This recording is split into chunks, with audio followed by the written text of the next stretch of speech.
Hi, and a big welcome to the Steve's Kitchen travel podcast. We're actually driving way out in the outback. Sorry for the noise of the car. I don't think it sounded too bad. We played it back, didn't we? Yeah, it sounded not too bad. A little bit of background noise. So Michelle and I are driving from Ceduna to Penong. I was thinking more from Melbourne to Perth. Oh yes.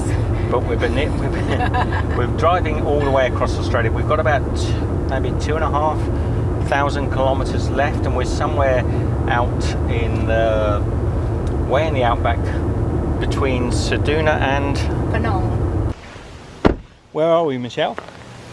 Mount Kerang Reservoir Camping Ground. Mount Kerang. Now these are free camping grounds. Well, that's low. It is low, isn't it? You said it was low. Got the broom out. She's clearing the ground.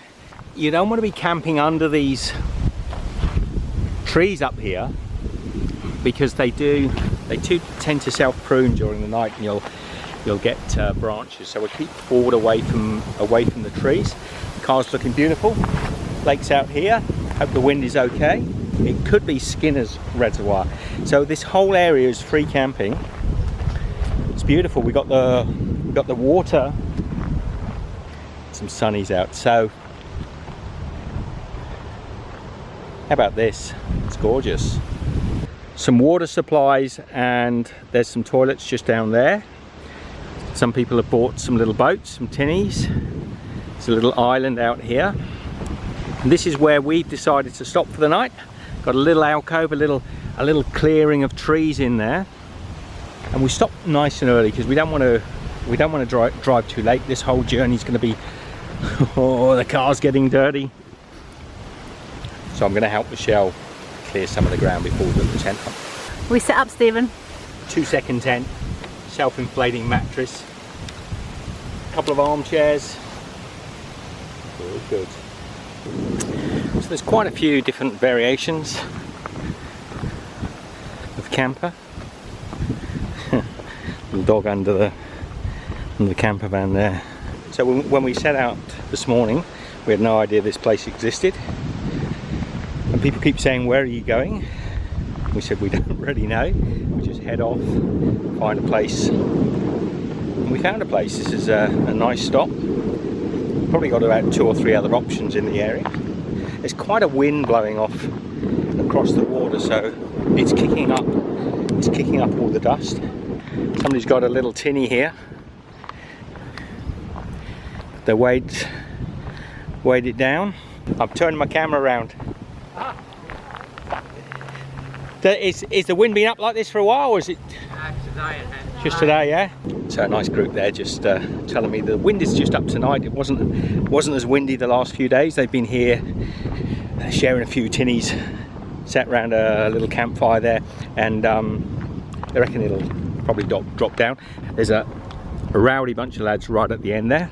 There's always going to be some, but to give them their dues, God, I'm dry. To give them their dues, they've gone to the far end and crossed over the water. See if I can show you them. A bit of a party going on down there, but it's a bank holiday weekend. It's going to happen, and as long as they're far enough away that we're not going to hear them, I'm all good.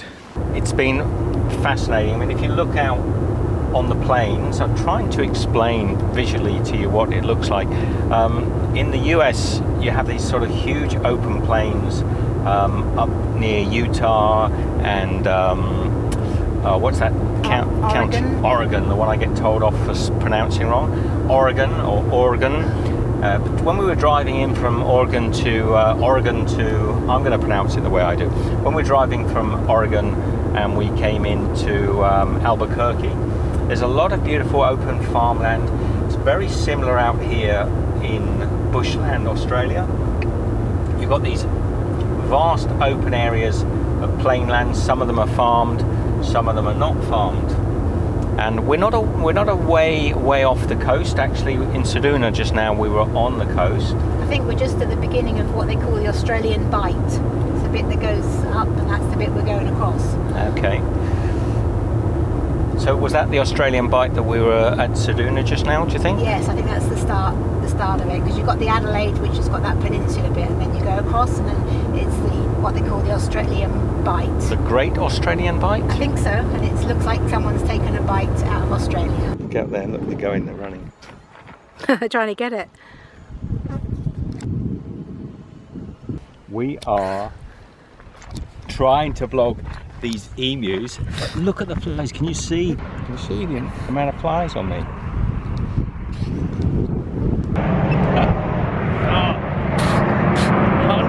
Hundreds of flies, thousands and thousands of little blighters. Well, I'm going to take this up, get an aerial.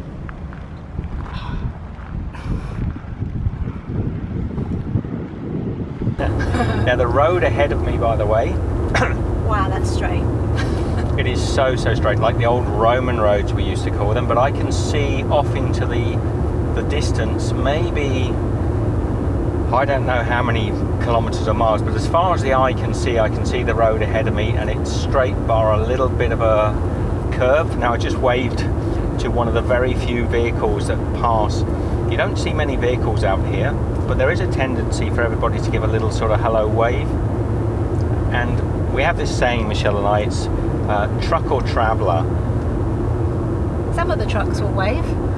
Most of the trucks, they're on a working sort of route, so they're probably not going to wave every time. I'll wave to this one. There's one just coming up here now. It's a big yellow one, a bit like us. Now that there is a road train. It's probably about 4 carriages long. They're a little bit like a regular articulated truck, but they've got extra carriages because they're doing this long journey between sort of Western Australia and Southern Australia. I think it's more economic if they're carrying more trailers with them. We just stopped in that last little town and Steve asked when the next big town would be, and they said, well, there isn't really one. Norseman's the next one, and that's about how long away?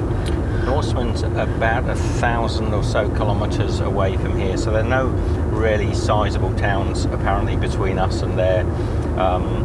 And we've got to keep a little lookout for the cost of fuel. I think we've got another town coming up, which we just mentioned, which is Penong. The fuel there is not too bad. It would probably be about 140 Australian dollars per litre. And past there, it starts to get up to the sort of $2 a litre price. So you're getting stung by close to sort of 60, maybe 70% on top of the regular price of fuel. But you can kind of understand it. I was thinking this the other day, a truck that has to deliver fuel out to these very remote fuel stations on the Nullarbor, they can't really deliver to sort of half a dozen stations, so they're literally having to do this drive out here just to supply fuel to maybe 1 or 2 stations. So it's kind of understandable that the price is high. Now we're just coming up to another camper, definitely not a truck, so we'll just hold up and see if they're going to give us a little wave. What do you reckon, Michelle? Yes. Think so? Yes. I think he did, just out the side of the window there. Now when I first noticed this, I started waving back to people, and several of them didn't wave to me, and I thought, oh, this is a bit of a bummer. I'm waving to all these people, and then you didn't wave to the next 3 and they all waved to you. They did. Yeah. It's going to happen. So it's a long drive. We've been driving 4 days already. We've probably done about, on average, maybe 5 to 6 hours driving each day. We've still probably got 4 or 5 days left of driving, do you think, Michelle? So, yeah. We're not trying to actually kill ourselves with the driving. We just keep it to a fair minimum. And tonight we're actually going to stop. Do you know the name of the place we're stopping tonight? No, I did know it. It's on Bunder Cliffs. Bunder Cliffs. Bunder Cliffs? Yes. Can you see? Down there. Look out along those. We're actually on a little camp. It's not really a camp. It's just Shell doesn't like the edge. What have you found?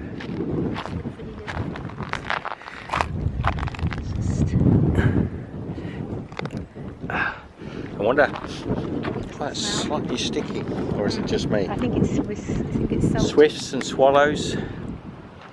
I think that's a swift. Possibly a swift. We might get a good sunset with a cloud. And we're on these, we're just behind these dunes. There's actually somebody stopped up with a caravan just over here.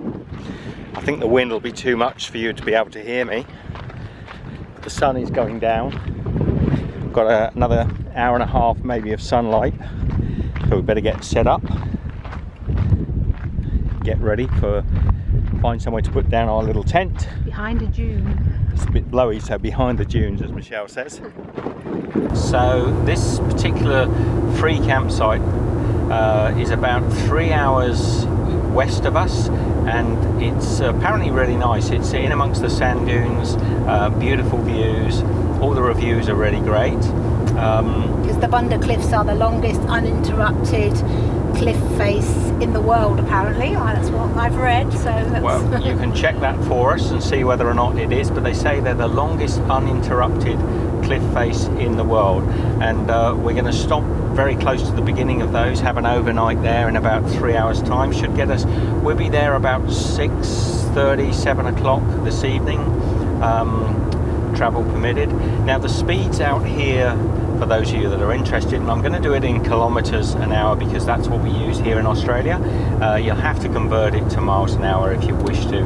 Actually, I can do that on my car quickly. So about 70 miles an hour, 110 kilometers an hour on most of the roads out here. So occasionally slows to 80 when the train track crosses the road. Yeah, so if you come across a rail crossing, it asks you to slow down, obviously, because the rail crossings out here don't often have barriers, so you do have to keep a lookout for the train, so they ask you to slow down. And we're still on that same straight road. As far as the eye can see at the moment, there's a little split between the trees. There's been a few signs up saying look out for kangaroos. Now I think people who come to Australia are always fascinated by the kangaroos. Sadly, when you drive in the outback, the most likely chance of you seeing kangaroos will be the many dozens of dead kangaroos there are on the roadsides. There are a lot of kangaroos get hit, and I think it's why it's quite dangerous to drive at dusk and night time. So Michelle and I also, we like to get stopped before the end of the evening. We actually haven't seen many kangaroos yet, have we? Not bounding around. We've seen emus. We've seen emus. We've seen sheep. We've seen a lot of sheep and cattle. We did see the lone bull. There was a bull on the side of the road as we came, and we were hoping in another country we might have stopped to try and tell the farmer, but there didn't seem to be a building within maybe 50 k's of that particular bull. There was nothing. There wasn't even another herd of bulls nearby. No cows, no bulls. He'd been for a long walk, I reckon. So he was just on the roadside. He appeared like a sort of black mist in the distance, and as we got closer we realised that he was a lone bull that had probably escaped from one of the crossing areas. There are sheep now to the right of me, and if I look out to my right, away from the microphone, as far as the eye can see, there are open fields. There are some sheep in the fields very close to us. On the left-hand side, it looks to be cultivated land, but it's a little bit hard to tell. What you were saying before, Michelle, you thought they were being planted? Yeah, but I don't know what with. I can't work out whether they are cultivated or not, but it looks like they've been ploughed and something's been planted, but not sure what. There's no irrigation, we were saying, wasn't there? There's not a lot of the western plains of the US. They have a lot of big irrigation arms. Now I'm not sure if it's because the fields here are too big. I mean, if I look at this field to the right of me, it's probably thousands upon thousands of acres, so it would be very hard, if even impractical, to water it with an irrigation unit. Sometimes you see across the farms what looks like a long sort of crawling framework of a watering system that sort of creeps across the lawn, or sometimes you see them like a big round arm that sort of swings around, and you see a lot of that in Europe. I've seen them also in the US. I haven't seen any of that out here as we come towards the Nullarbor, and I think actually the Nullarbor, which means, by the way, no trees, so void of any trees. I'm not sure. We'll let you know maybe in the next podcast whether or not that has any what's the word I'm looking for? Farming? Agricultural activity.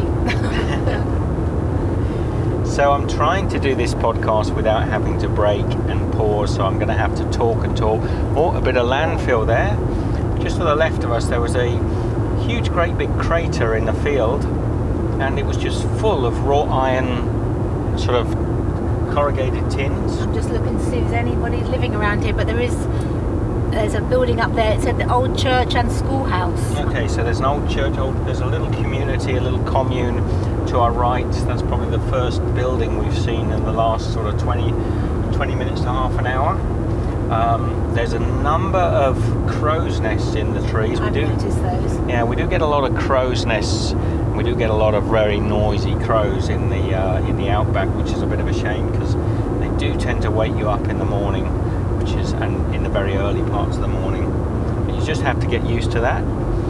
Now we're not talking about lush green meadows here. Everything is quite brown and dry looking, and on the edge of the roads there is quite a number of what look like a eucalypt trees, maybe a young gum tree, but I think they're eucalypt. I think they're eucalypt. And this is the danger on little stretches we've just come across now, where there's a lot of density of forest alongside the edge of the road. The kangaroos can actually come up out of this bushland and come out onto the road and give you a bit of a shock. There is a fence running along, wires. I wouldn't call it a fence, it's 3 wires. Quite often you'll see that electrified fences or just fencing, whether they're for cattle to keep in or whether it's to keep... See, this field's been ploughed. Definitely been ploughed. Beautiful field. Huge field. Lovely little trees in the middle, and I imagine that's to encourage wildlife in amongst the crops. Quite often, a little bit like you see in any agricultural area, you'll see a sort of symbiotic relationship between the farmers using plants and trees to help encourage pollinization of the crops. So you'll see for almost no reason at all they'll leave certain trees laying in amongst the middle of the field, or often at the end of the furrows they'll leave flowers growing to encourage bee and pollinization. Now and all the time you've been talking, we're still passing the same field. Yeah, all that time, just one field. One field, we're still going. And it's a long way yet. I mean, if I were to say a distance, I really couldn't. I could probably test it on my speedometer, tachometer. Very dry. Since we've been driving, Michelle, I've been so dry. Yeah. Oh, there's a fence. That's the end. But that's the end of the field. Probably didn't get the beginning of that. It's probably maybe about 4 kilometres wide. But I mean, out looking away from us, I can't see the end. It's just miles upon miles of open, uninterrupted land with the same little trees here, there, and everywhere.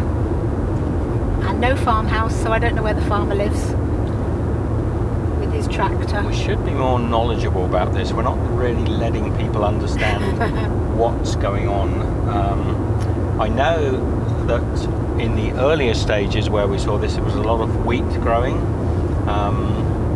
We did see evidence of wheat fields. Now we're coming up to a vehicle ahead of us, a slow moving wide, could be a road train, but it seems to be going a little bit slower because I'm gaining on it. And it's I think it's an agricultural vehicle because it's got the hoppers on the back. So we're going to have to make a manoeuvre and overtake. Now when you need to overtake out here, it's not too difficult. You're pretty commonly coming across long stretches of land with dotted lines down the centre, which means you can overtake, and also you can see often for many kilometres ahead of you, so you can make that decision to overtake. So it's a big yellow vehicle, similar colour to our Jeep. We've seen several of these now, and it's possibly towing maybe 4 articulated units, 4 trailers, and probably going around about 90 to 95 kilometres because we're gaining on it at some speed.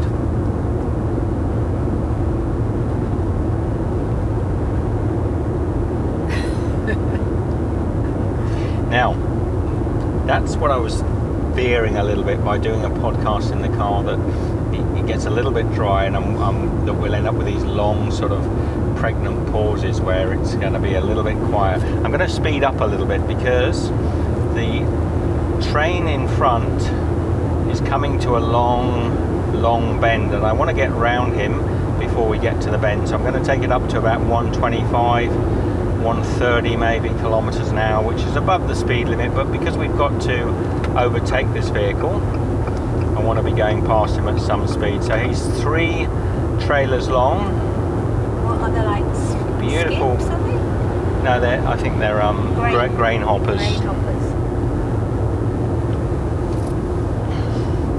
So we're past him now. It didn't take long. Just says road train. I think on the Nullarbor you get even longer units than that. So that's got 3 trailers on it. I think I've seen one with 4 already. Just coming up the hill, we can't see what's ahead. So it was a good time to overtake him because we've just come to a sort of long blind bend, and there's one of those silos ahead of us.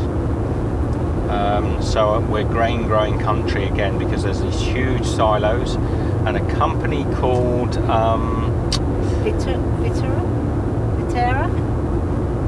Vita something or another, but they seem to be out here controlling most of the grain silage production. And it's interesting because they can be many tens of kilometers apart, sometimes each. If you're going to picture in the background to the left side, there's a huge great big building rising out of the ground. It's got circular barrels as its main sort of base. There are 3 of them, no, there are 2 of them coming up, and two deep, 2 wide, and with a bit of a sort of it's like a little house on rooftop, yeah, like a little house on top. And they're grain silos, and we're just coming up to a town. They do tend to be just passing the cemetery as well. This might be Penong. You think this could be Penong already? I think so. It says something about Penong back there. Wow. So if it is Penong, then we've got to be thinking about buying a little extra fuel. Penong wool shed. So yes, we are at Penong. This is the last opportunity for us to buy reasonably priced fuel before we get out into the Australia's biggest windmill. Really? No, that's not. Australia's biggest windmill. It can't be that one there. No. There are a lot of little wind Welcome to Penong. pumps. For bringing up water from the wells. There's several of them. Actually, there are dozens and dozens of them. Now I look Maybe closely. It said windmills. Maybe it's got lots here, and that's why. But they're actually functioning. They're actually turning, and they've all got pumps. They've all got piping connected to the bottom, so they're pumping water up from the wells for irrigation. So it's Viterra. Written on the side of the building, the big silos, is Viterra. It said Penong, the gateway to the Nullarbor. Okay, so we're really getting to the beginning of our journey on the Nullarbor. We're coming down to 50 kilometers an hour now in the town, just passing the police station. And I think it's time for us to say goodbye. We're going to pop in. It's $1.39 for fuel, so a little higher than the last town, but not too bad at all. I'm probably going to be able to squeeze in another sort of maybe $10 or so of fuel before we get out into the Nullarbor. And once we're actually there, the prices are going to be, well, your guess is as good as mine. But if we need it, we'll have to buy it. So, talk to you all later. Be good. See you on the next podcast. Just let me know if you enjoyed this, by the way. Hopefully it's not too irregular. Take care. Bye. So I'm going to close the vlog off this chapter of the drive across Australia. We're actually in Ceduna here. Ceduna is the last sort of major town before we actually hit the Nullarbor. And you can see it's a beautiful coastal town. It's got there aren't any big supermarkets. There's what do they call it, a Foodland or something like that. So no Woolworths, no IGAs as far as I know, and there might be an IGA. And that's it. We've come all the way Adelaide, Melbourne. We actually skipped Adelaide and went inland, and we're heading that way to Perth. I think we've got another couple of 1,000 kilometers to go. If you follow the road till it leads you back home,